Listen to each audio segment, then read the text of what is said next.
हे परमात्मा, हे भागवत स्वरूप भगवान, हे प्रभु, हे दादा, नाम जी से दूसरी आशा छोड़ दे, आशा एक राम जी से दूसरी आशा छोड़ दे, महलों में रखे चाहे झोपड़ी में वास दे। सीताराम सीताराम सीताराम कहिए, जाई विधि राखे राम, ताई विधि रहिए। बोलिए बाल कृष्ण लाल की जय, भागवत स्वरूप भगवान की जय। तो આપણે ક્યાંથી કથા ચાલુ હવે કરવાની? ક્યાં આપણે મૂકી હતી હમણાં કથા? એ તમે કહેશો ઊભા થઈને અહીંયા આવીને? આ કૃષ્ણએ કહ્યું કે મને ભૂખ નથી, અને તમારા ભોજનનો કોઈ ભાવે નથી, એટલે હું ભોજન નહીં કરું. પણ પંડિતો ભાગવતકારો એવું સમજાવે કે કૃષ્ણ બધાને ઉપદેશ આપતા એવું સમજાવે કે પ્રેમ ત્યાં જ હું જાઉં છું. પ્રેમ હોય ત્યાં હું જાતો ભક્તો, પ્રેમ હોય ત્યાં જાતો. પ્રેમ નો ભૂખ્યો, પ્રેમ નો તરસ્યો, વસ્તુથી નહીં રીઝાતો. પ્રેમ હોય ત્યાં હું જાતો ભક્તો, પ્રેમ હોય ત્યાં હું જાતો. છાલ સ્વીકારી હું પ્રેમ આપતો, પ્રેમ કરીને દેખાડતો ભક્તો. પ્રેમ હોય ત્યાં હું જાતો. પ્રેમ વિના જ્યાં કંચન વરસે, ત્યાં કદીએ હું નહીં રોકાતો. પ્રેમ વિનાના ભગવાન છોડીને ભાવથી ભાજી ખાતો ભક્તો. પ્રેમ હોય ત્યાં જાતો. આ હિરડાની દીકરી પાસે નાથ છતાં હું દાસ બનતો. પ્રેમથી જે મારી ભક્તિ કરે છે તેની પાસે દોડી જાતો. પ્રેમ હોય ત્યાં હું જાતો. પ્રેમ સ્વરૂપ પ્રેમ ભરેલો, પ્રેમ સ્વરૂપ પ્રેમ ભરેલો, છતાં પ્રેમથી નથી ધરાતો. છતાં પ્રેમથી નથી ધરાતો. પ્રભુ કહે હું પ્રેમવાસ, પ્રેમી ભક્તોની આંખે દેખાતો. પ્રેમ હોય ત્યાં હું જાતો. એટલે વાલા ભક્તો, આ ભાગવતકારો પંડિતો આપણને અત્યારે પણ કળિયુગ છે છતાંય એવું જ છે કે તમે કોઈને પ્રેમ આપશો તમે કોઈને પ્રેમથી વાત કરશો, તમે કોઈની સાથે પ્રેમ ભર્યું વર્તન કરશો, તો કોઈ તમારે આંગણે આવશે, તો કોઈ તમારી ઘરે આવશે અને ભોજન ગ્રહણ કરશે.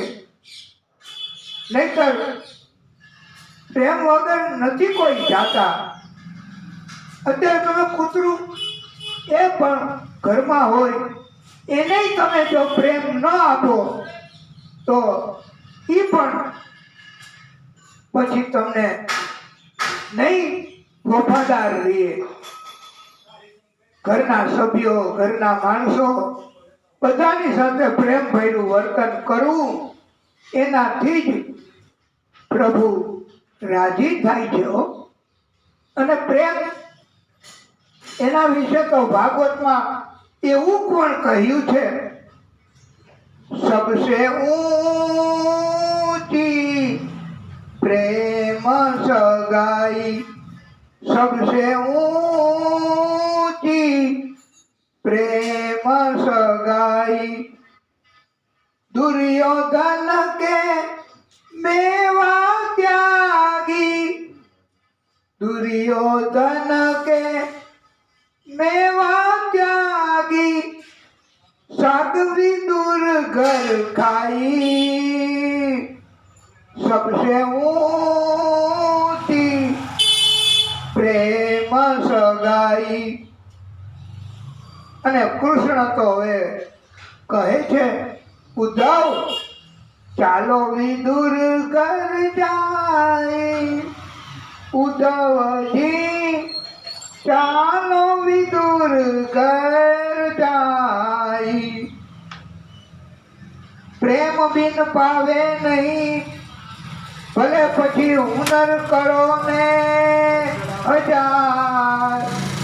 કહે પ્રીતમ પ્રેમ બિના મિલે નહીં નંદ કુમાર. ચાલો વિદુર કર જાય, ઉદ્ધવજી ચાલો વિદુર કર જાય. બંટીનો રોટલો ને તાંજણિયાની ભાજી, रुचि रुचि भोग लगाई, उद्धवजी चालो विदुर कर जाई. फाटेल जेनी गोदड़ी ने तूटेल जेनी खाटली, प्रेम ना पलंग बिछाई, ચાલો વિદુર ઘેર જાય. કૃષ્ણ વિદુરની ઘરે પહોંચ્યા છે. દરવાજો ખખડાવે છે. સુરભા દેવી વિદુરના પત્ની એ દરવાજાને ખૂટી લગાવીને અંદરથી સ્નાન કાર્ય કરે છે. એને ક્યાં ખબર છે કે કોણ દરવાજામાં આવ્યા? પણ પરમાત્મા પ્રભુ બધું જાણે છે, પ્રેરણા કરે છે. સુરભા દેવી એને પ્રેરણા થાય છે. પ્રભુ પ્રેરણા કરી શકે હો. આપણને બધાને પ્રભુ સૂચન કરે, રસ્તો બતાવે, પ્રેરણા કરે. આ સુરભા દેવીને પણ પ્રેરણા કરે છે પ્રભુ.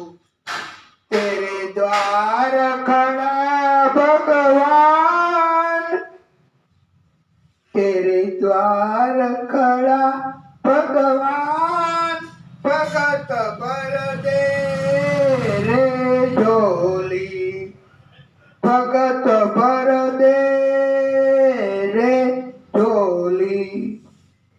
तेरा होगा बड़ा एहसान के जुग जुग रहेगी तेरी शान. तेरे द्वार खड़ा भगवान, भगत भर दे रे ढोली.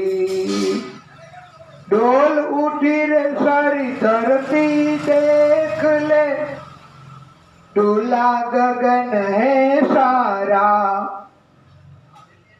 भीख मांगने आया तेरे दर,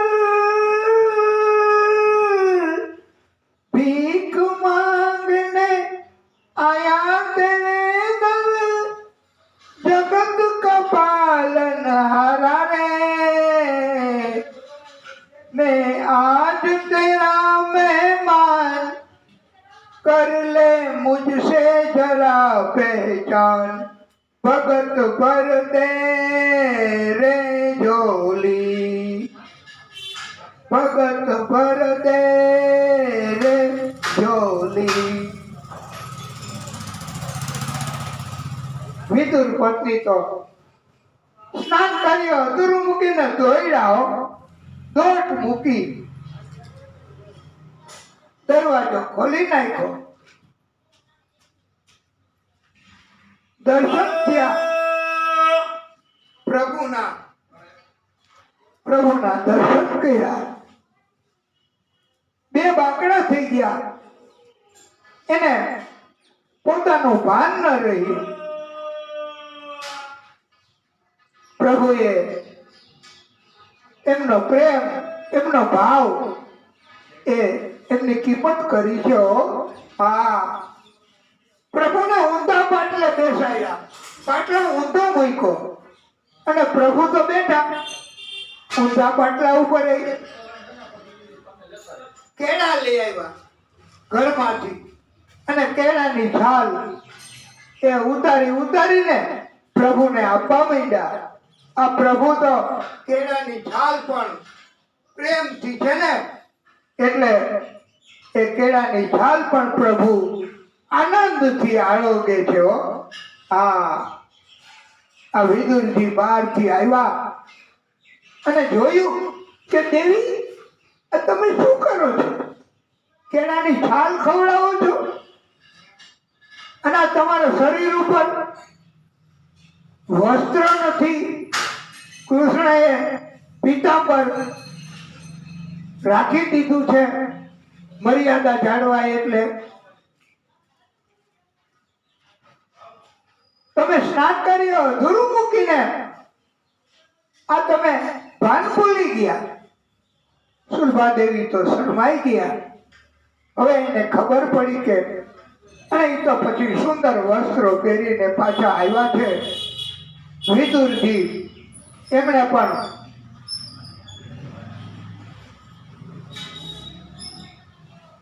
સુંદર મજાના 56 ભોગ આ પ્રભુને અર્પણ કર્યા। વાલા ભક્તો, જમવાનું પણ પ્રેમથી ન હોય, ભાવથી ન હોય તો જમવાનું પચે નહીં એવું ઘણા કહેતા હોય છે। પણ પ્રેમનો રોટલો એમાં એવી અસર હોય છે।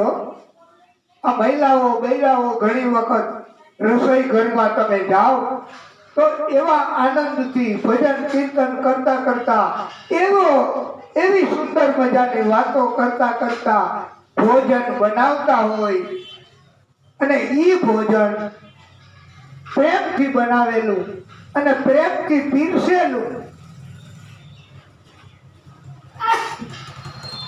શ્રી હરિ તો ઈ ભોજન એ ભોજન કહેવાય ભાઈ। બાકી તો અને ઈ પ્રસાદ કહેવાય છે। બાકી તો પ્રસાદ ભક્તો એને બહુ મજા આવે ગ્રહણ કરવામાં, અને પ્રસાદ એટલે એ રાક્ષસો બધું ખાઈ જાય એને કહેવાય પ્રસાદ ગ્રહણ કર્યો।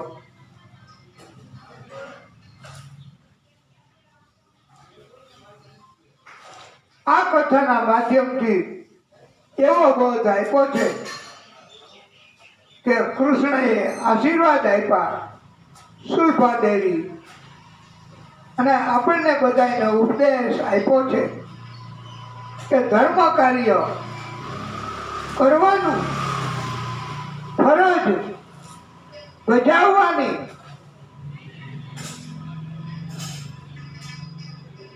ન્યાયપૂર્વકના કાર્યો હોય એ જ હંમેશા કરવા, એવું આપણા બધા માટે ફરજિયાત છે.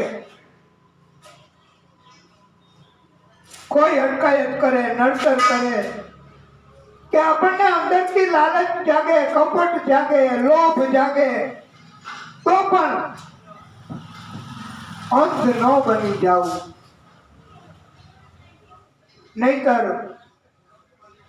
પરિણામ આપણે બધા જાણીએ છીએ, આખા કુળનો નાશ થઈ ગયો. આ દિવ્ય ઉપદેશ અને પુરુષાર્થ કરવાથી શું મળે? આપણે કહેવત છે ને, પૈંડ કમાય તો પેટ રડે. પુરુષાર્થ કરો તો શરીરથી જે કાંઈ થાય એટલું. અને પુરુષાર્થ કરવા માટે તમારામાં શક્તિ આપે કોણ? આ પરમાત્મા. નહીતર પૂછો કોઈ માણસોને, મોટી ઉંમરના ને, કે હવે તમારું શરીર કામ કરે છે? એ કે ના બેટા, હાલી હકતાય નથી. હવે તમે કામ ધંધો કરવા જઈ શકો? ના બેટા, કાંઈ કામ ન થાય. હાથ પગે ક્યાં હવે કામ કરે છે? આ પુરુષાર્થ કેવી રીતે કરી શકે?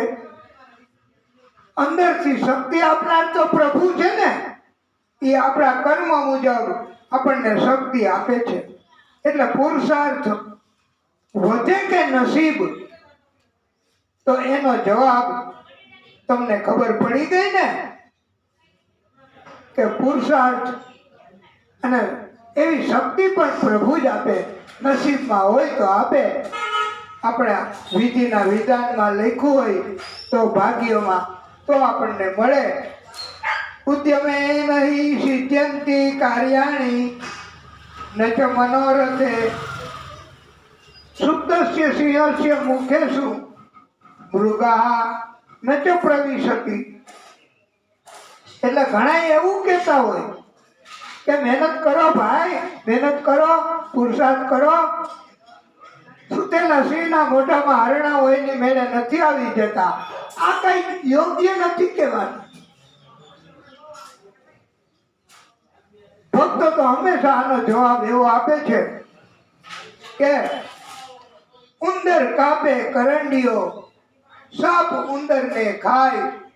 ઉદ્યમ કરતા અવળું પડે, ધાર્યું ધણીનું થાય. ઉંદરડો કાનું પાડે કરંડિયામાં અને અંદર જાય તો સરપ એમને ખાઈ જાય. પુરુષાર્થ કરવાનું ફળ મૃત્યુ આવ્યું. સરપે કાંઈ પુરુષાર્થ ન કર્યો, એમને ભોજન એ મળ્યું અને મુક્તિનો માર્ગ એ મળ્યો. એટલે આવું આપણને સમજાવ્યું છે વાલા ભક્તો. દિવ્ય બોધ આપ્યો છે કે જે મનુષ્ય કુદરતને વશ થાય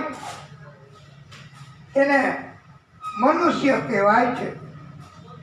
પણ કુદરત અને કુદરતના આઠેય તત્વો જેને વશ થાય એ ભગવાન કહેવાય છે. અને આવા સંતો, આવા તપસ્વીઓ, આવા યોગીઓ કે પરમાત્મા કરી શકે એવા બધા કાર્યો કરી શકે છે.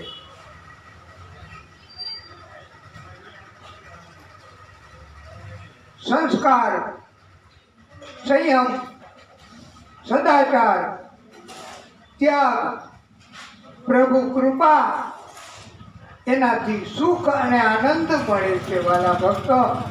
ધન, ભૌતિક સાધનો, અદ્યતન મકાન, એનાથી સુખ નથી પડતું. ઝૂંપડામાં પણ જો સંતોષ છે તો સુખ મળે છે, આનંદ મળે છે.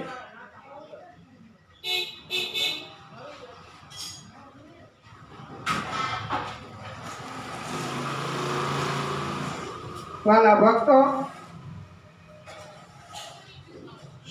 પૃથ્વીનું સર્જન તો કર્યું બ્રહ્માજીએ, પણ હવે રહેવું ક્યાં? રહેઠાણ માટે પૃથ્વી તો હતી નહીં. સૃષ્ટિને ક્યાં વસવાટ કરવો? ત્યારે પ્રભુને પ્રાર્થના કરી. પ્રભુએ સમુદ્રમાં પૃથ્વી હતી એને લઈ આવવા માટે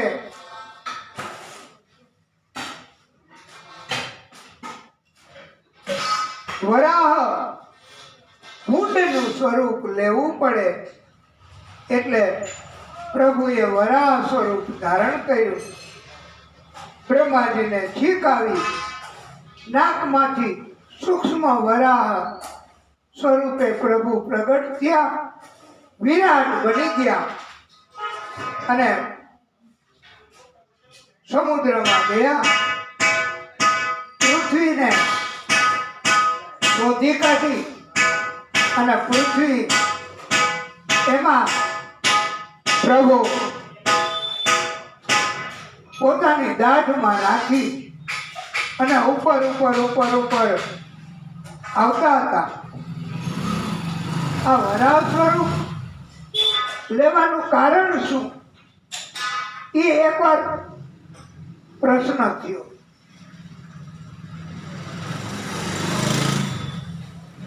ત્યારે પંડિતોએ એવું સમજાયું કે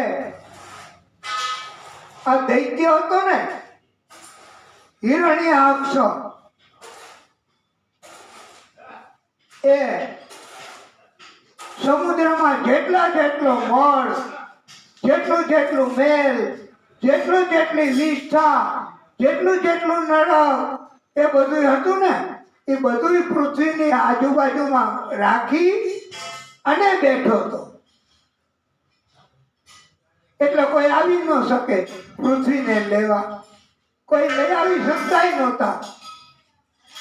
પણ આ તો આદિશક્તિ, પરમ શક્તિ, એના માટે કોઈ નથી હો પાબંદી, એને કોઈ મર્યાદા નથી, એની કોઈ બાઉન્ડ્રી નથી.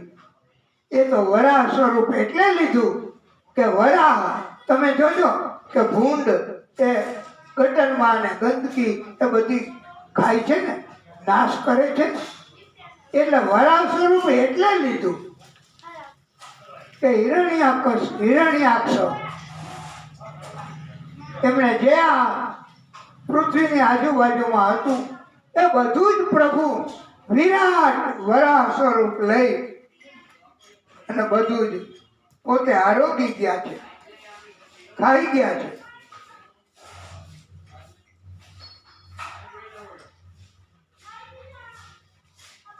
હિરણ્યાક્ષ હવે મૂંઝાયો, અટકાયત કરવા લાગ્યો.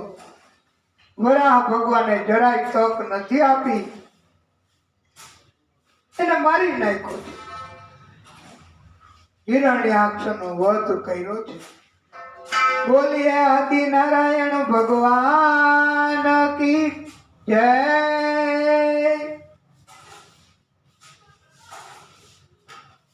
વાલા ભક્તો, કશ્યપ ઋષિ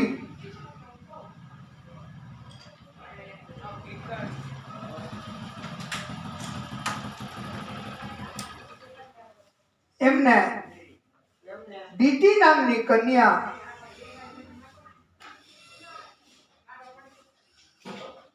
પરણાવી.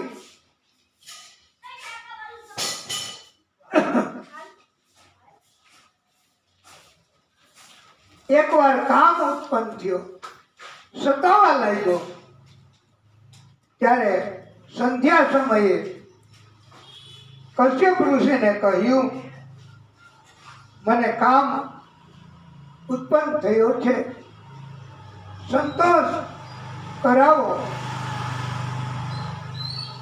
બધાને કોઈને કોઈ પ્રકારની એષણાઓ હોય છે, કામેષણા, પુત્રેષણા, વિદેશણા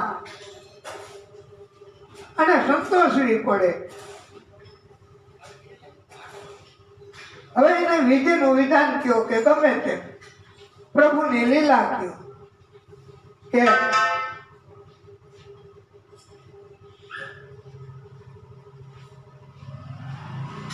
સંધ્યા ટાણે કશ્યપ ઋષિએ પણ એની કામેશના પૂરી કરવા કાર્ય કર્યું. પછી એમણે સમજાયું કે દેવી, તમારા ગર્ભમાં બે અમંગળકારી જીવ આવી ગયા છે.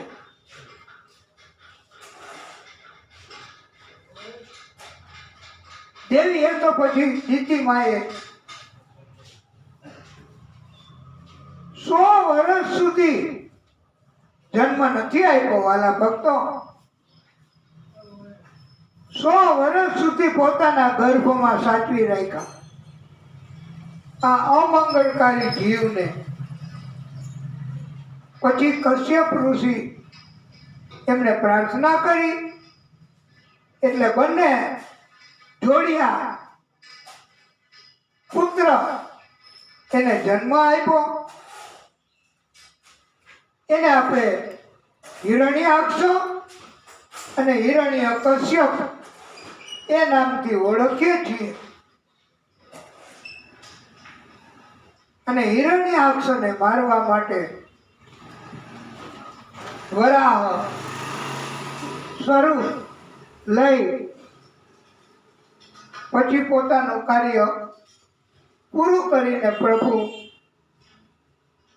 આદિશક્તિમાં સમાઈ ગયા. કર્દમ ઋષિ એમને તપ કાર્ય માટે, ભક્તિ કાર્ય માટે કોઈ મદદ કરે એવી ઈચ્છા હતી.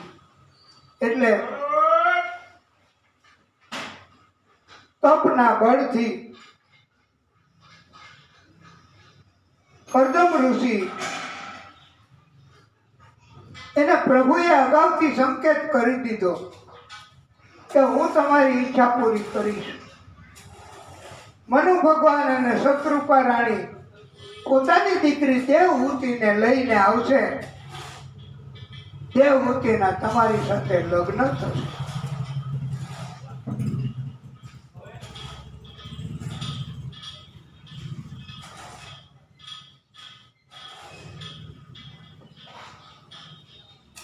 દેવહૂતિ તમારી સાથે પરણશે.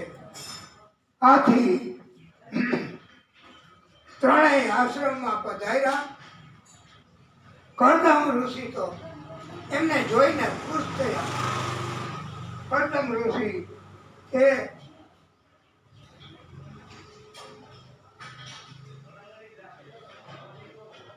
એટલા બધા આનંદમાં કે એને હરખના આંસુ આવવા માંડ્યા. એટલા બધા હરખના આંસુ આવ્યા કે આખું સરોવર ભરાઈ ગયું.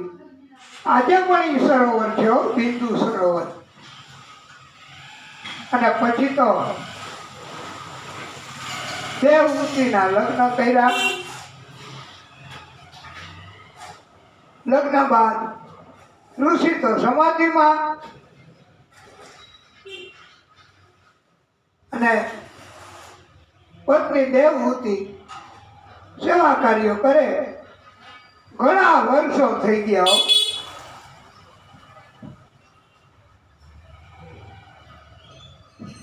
ઋષિની સમાધિ જાગી.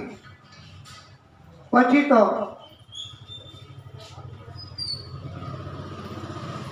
જોયું કે દેવી તમે કોણ? આટલી સેવા કેમ કરો છો? એને કહ્યું, મારા માતા પિતાએ તમારી સાથે મારા લગ્ન કર્યા છે. હવે કર્દમ ઋષિ એમણે કહ્યું કે તમે મારા પત્ની, તો તમે આટલી સેવા કરી, તમે વરદાન માગો. ત્યારે એમણે માગ્યું છે કે મને પુત્ર જોઈએ, સંતાન જોઈએ, ગઠબંધમાં સહારો મળે એટલા માટે. ત્યારે દિવ્ય વિમાન તપના બળથી અને તપના બળથી સુંદર બનાવી દેવહૂતિને 100 વર્ષ સુધી વિમાનમાં ભોગ ભોગવ્યા. 9 કન્યાઓનો જન્મ થયો. પછી સંસાર છોડી દેવાનું કહ્યું છે. પણ વાલા ભક્તો, પત્ની કહે, દેવહૂતિ કહે કે આ કન્યાઓને તો હું પરણાવી દઈશ, પછી મારે ગઠબંધમાં ક્યાં જાવું? પુત્ર નહીં હોય તો મારો કોણ આધાર બનશે? પછી તો માત્ર મારે કષ્ટ જ. કર્દમ ઋષિએ ધ્યાનમાં લીધું. કર્દમ ઋષિએ ફરી પુત્ર સંતાન પ્રાપ્તિ માટે થઈને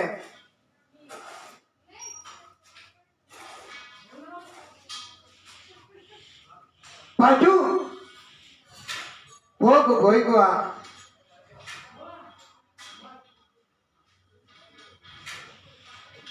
સાચા ભક્તો એ પણ એમને દીકરા દીકરીઓ કે એવો કોઈ ગઠબંધમાં સહારો આધાર એની જરૂર જ હોતી નથી. પણ હોય દીકરીઓ તો પણ એમના આધારે રહી તો શકાય, પણ ન હોય તો પછી ભલે ને ગમે તેટલી ઉંમર થાય, વૃદ્ધો એને આજે વૃદ્ધાશ્રમમાં ઘણી જગ્યાએ સગવડતાઓ સેવાઓ કરનારાઓ મળી જાય છે. એના આધારે જીવન જીવતા હોય છે. બધા ગઠબંધ પસાર કરતા હોય છે.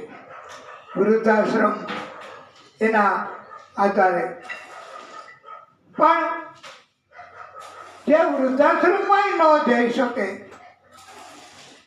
અથવા તો ત્યાં પણ ન અનુકૂળતા આવે અને ભક્તિ કરે એવા સંતો, એવા ભક્તો એ તો કહે છે, મેરો તો આધાર શ્રી વલ્લભ કે ચરણારવિંદ, મેરો તો આધાર श्री विठल के चरणारविंद, मेरे माथे को सिंगार, मेरे माथे को सिंगार श्री वल्लभ के चरणारविंद, मेरे गले का हार श्री वल्लभ के चरणारविंद, श्री वल्लभ के चरणारविंद, श्री विठल के चरणारविंद, मेरा तो आधार श्री वल्लभ के चरणारविंद।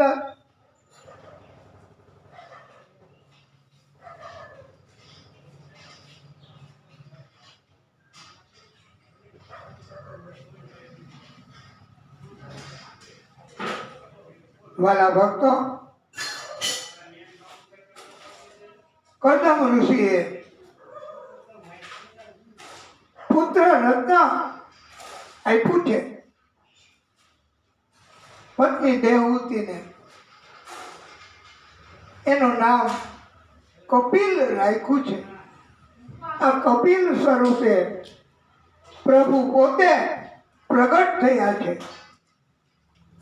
વાલા ભક્તો, આપણે પણ બધા શુદ્ધ જીવન જીવતા હોઈએ તો આપણી ઘરે પણ ભગવાન જન્મ લઈ શકે. ભગવાન આવે છે કપિલના રૂપમાં. ભગવાન એમણે જન્મ લીધો. બોલીએ કપિલ ભગવાન કી જય.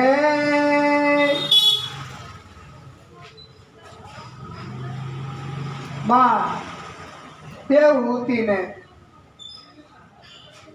ગઢપણમાં પણ આ પુત્ર કપિલ એમણે ઉપદેશ આપ્યો છે. જીવનનું રહસ્ય, જીવનના તત્વો સમજાવ્યા છે. એને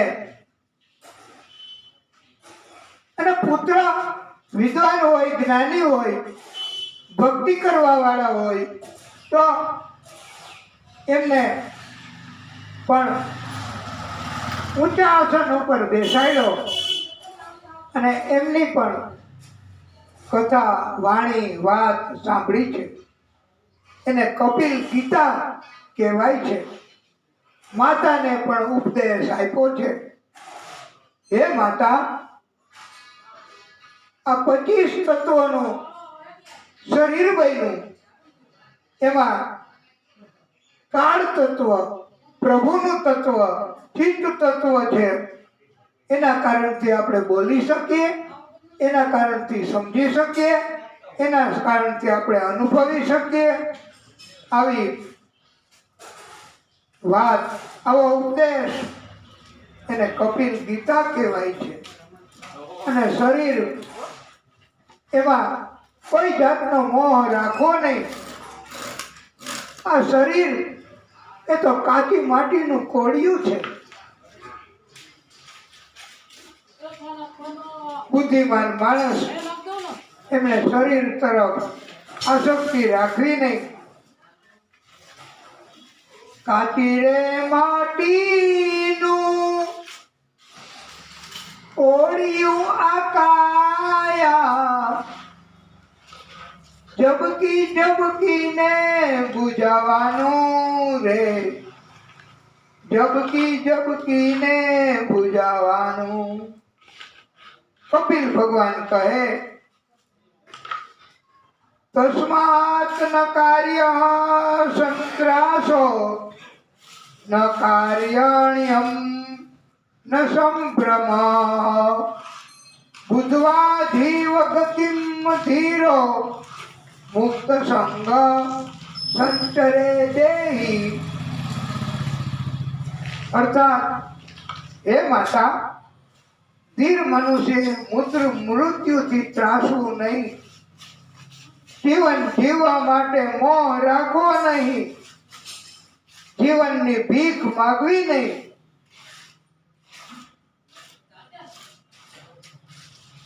જે મનુષ્ય પરમાત્માનું હૃદયમાં ધ્યાન ધરીને પ્રભુના જ્ઞાનનો, બ્રહ્મ જ્ઞાનને એક વાર પણ સાંભળશે, એટલા ભાગવતની કથા એને એક વાર પણ સાંભળશે, બીજાને સંભળાવશે, એટલે વક્તાઓ એ પરમાત્માની પદવી પામે છે. એટલે શ્રોતા અને વક્તાઓ ભાગવતની કથાથી પરમાત્મા જેવું પદ પામે છે, ભોગવે છે. કપિલ ભગવાન ગંગા સાગર ત્યાં પણ ગયા છે, તપ કર્યું છે અને ગંગાનું મહત્વ વધ્યું છે.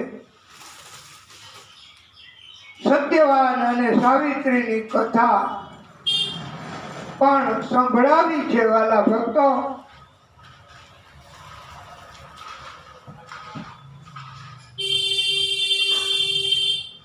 સાવિત્રીના પિતા અશ્વપતિ રાજા એમણે ગાયત્રી માતાનું તપ કર્યું છે. ગાયત્રી માતા પ્રસન્ન થયા છે.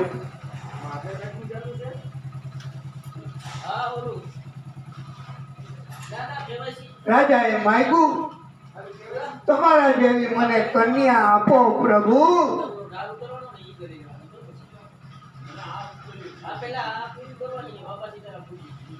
ગાયત્રી માં કહે, મારા જેવી બીજી કોઈ હોઈ ન શકે. મારું જ તત્વ, અંશ તત્વ ધારણ કરી હું તારે ત્યાં જન્મ લઈશ. અશ્વપતિ રાજાને ત્યાં આ કન્યા જન્મી. એનું નામ સાવિત્રી રાખ્યું છે. આ સાવિત્રી માં ગાયત્રીનો અંશ તત્વ છે. એમને અગ્નિ, જલ, વાયુ, પૃથ્વી, આકાશ કાંઈ નુકસાન ન કરે, મદદ કરે.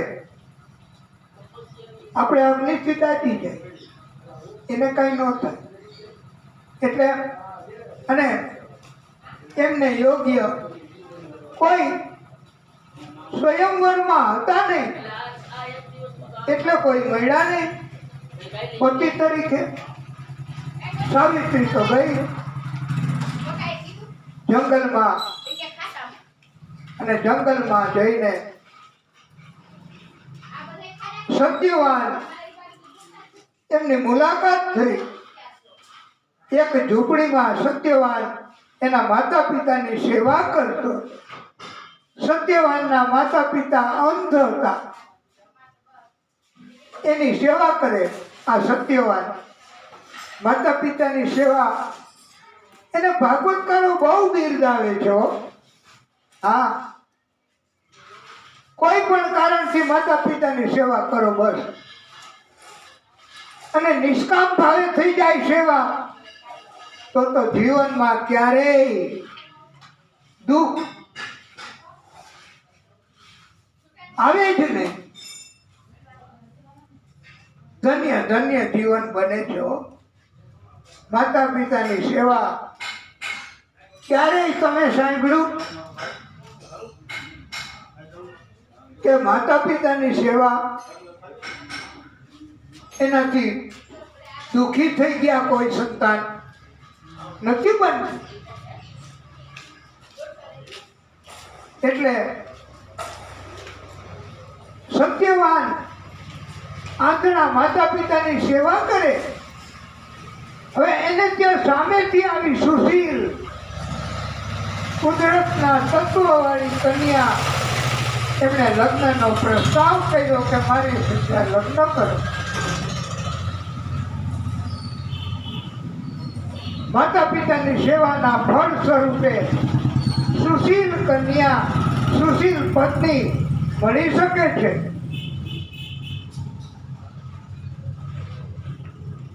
બધાએ કહ્યું આનું આયુષ્ય ઓછું છે. કાંઈ વાંધો નહીં. સાવિત્રીએ તો સત્યવાન સાથે લગ્ન કર્યા. એ પણ માતા પિતા, સાસુ સસરાની સેવા કરે અને જીવન પસાર કરે. આયુષ્ય પૂરું થયું. પોતાના પતિનું, સત્યવાનનું, યમરાજા એમનો પ્રાણ લઈને જતા રહ્યા. પાછળ પાછળ આ સતી એ પણ જાય છે. યમરાજાએ ઘણી લાલચ આપી પણ માની નથી. આ સાવિત્રી યમરાજાને એમ કે હવે નિહારિકાનો રસ્તો આવશે. નિહારિકાનો રસ્તો આવે એમાં કોઈ આ શરીર તો ટકી જ ન શકે, તરત બળી જાય, બધું જ બળી જાય. એવી અગ્નિ રેખા, એને નિહારિકાનો રસ્તો કહેવાય છે. યમરાજા તો નીકળી શકે, પ્રાણ પણ લઈને નીકળી ગયા. પાછળ સાવિત્રી પણ રસ્તામાંથી પસાર કરીને ગઈ. યમરાજાને કહ્યું, તમે કોઈ બ્રહ્મ તત્વ છો, આ રસ્તો તમે કેમ પસાર કર્યો? યમરાજા ઓળખી ગયા, પ્રણામ કર્યા અને પોતાના પતિનો પ્રાણ, સત્યવાનનો પ્રાણ આપી દીધો. વાલા ભક્તો, આ સાવિત્રી એમણે પોતાના પતિનો પ્રાણ લઈ આવી એના શરીરમાં આરોપિત કરી પ્રભુનું સ્મરણ કર્યું અને જીવિત કર્યો છે. એ સાવિત્રી વડ પૂજનનું વ્રત કરતી હતી. વડ પૂજનનું વ્રત હવે પછી વડ સાવિત્રીનું વ્રત કેવા માંડ્યા બધાય. આજે પણ મહિલાઓ વડ સાવિત્રીના વ્રત એની પૂજન કરે છે અને વડ સાવિત્રીનું વ્રત બધા બૈરાઓ રહે છે. પતિની લાંબી આયુષ્ય અને પતિને સજીવન પણ આ વ્રતના પ્રતાપે કરી શકાય છે. આ દિવ્ય કથાઓ આપણે એટલા માટે કરીએ છીએ કે આ કથા આપણે મહાદેવજીને સંભળાવીએ છીએ. અન્નપૂર્ણા વ્રત ચાલુ થયા ને એટલે આ દિવ્ય કથાઓ આપણે કરવાની છે. હવે કથાને ટૂંકો વિરામ આપીએ, પછી આગળની કથા કરીએ. બોલીએ ભાગવતો સ્વરૂપ ભગવાન કી જય.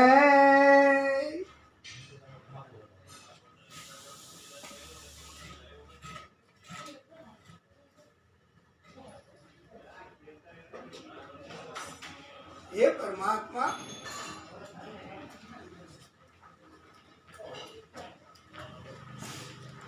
हे नारायण भगवान,